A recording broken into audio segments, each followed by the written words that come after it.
Hello everyone, thanks for tuning into Cinda's Workshop. I hope you're all having a wonderful day. So today we're going to be reviewing Bane of Asgard by Cinda Williams Chima. So I have the first book as a special edition from Litjoy, and they didn't do a sequel. So I was like, damn, how am I going to read the second book? Because it was with my subscription box and I didn't love it enough to go out and buy the second book. But as luck would have it, publisher reached out and it was on the list of books like, hey, would you like to review any of these titles? I'm like, that one. I'll take that one.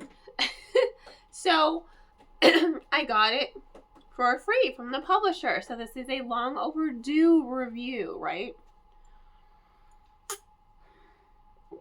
It's cold out, okay? A cup of coffee warms my hands. The heat in my house doesn't work. I live in Florida. You would think it's not really a concern. Nah, it's like 30 degrees outside right now. It's a concern. Anyway, I had the same feelings as I did when I read the first one, Children of Ragnarok. This book is long, and it feels long. And that's my problem. I don't mind big, chunky books. In fact, if I see a big, chunky book at work, I'm like, ooh, yes. Prove the Orange Tree, When the Moon Hatched. Like, those are not small books. They are chunky, and I like chunky. I like gravitate towards that when it's, it's a nice thick book. I like big books, I cannot lie.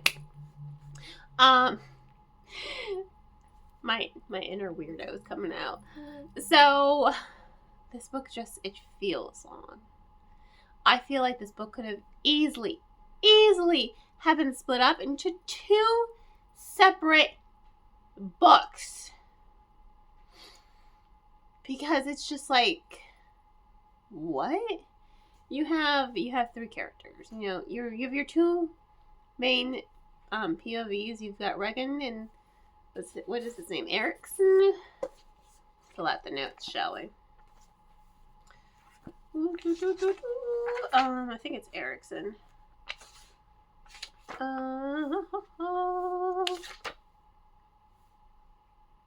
Eric. That's it, Eric. So they are each other's love interests as well. She's a healer, but she can also raise the dead. I'm thinking, okay, that's cool. We're getting some Norse mythology in there.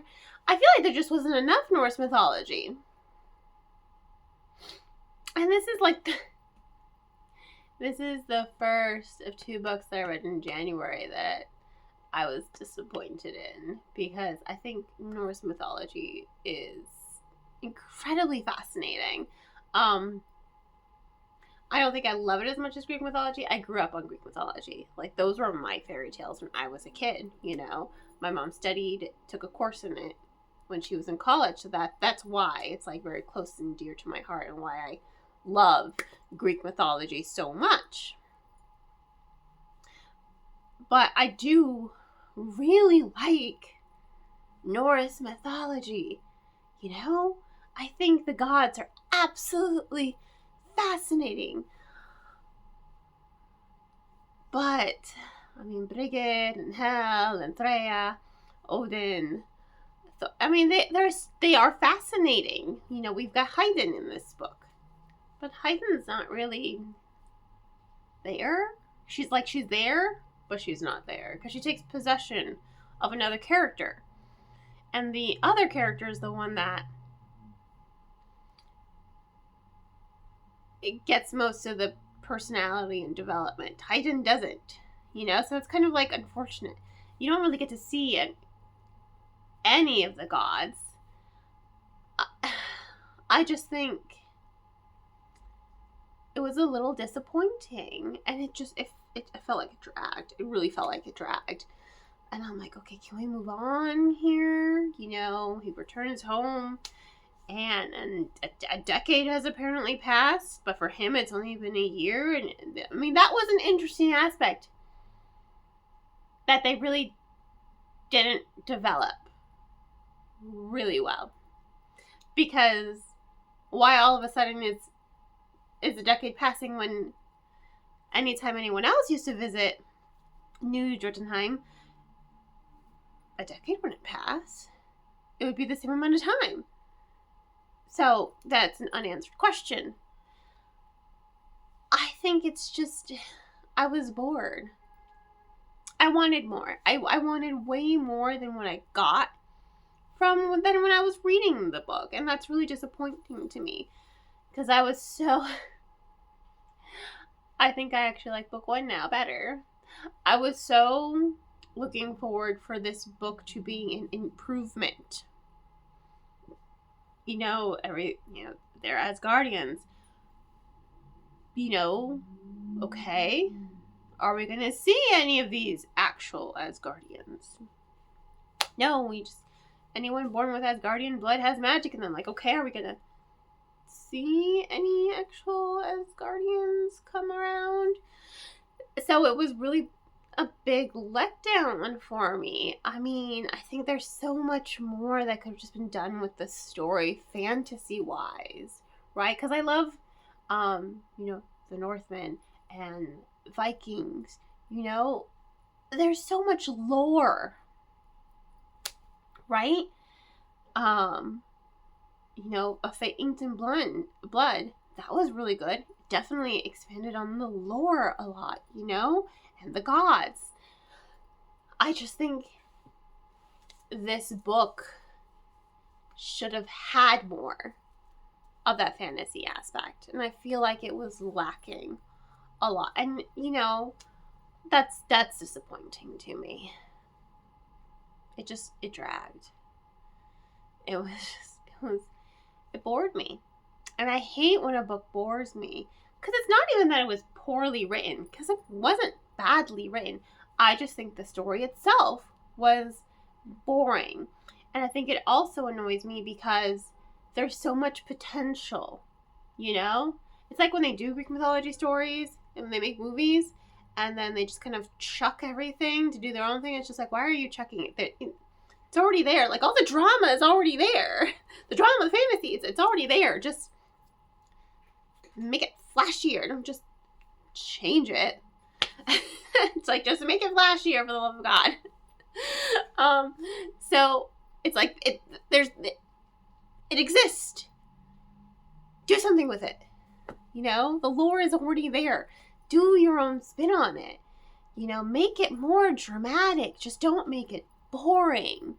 And then don't tarnish the original, mythos. Like with the Fate Inked in Blood, that one, I don't feel like it tarnished anything when it came to the mythology.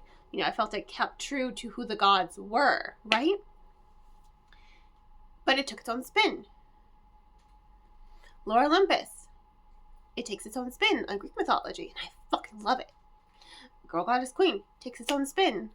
Persephone and Hades. I mean, just reinvent it in a way that doesn't tarnish, Just reinvent it.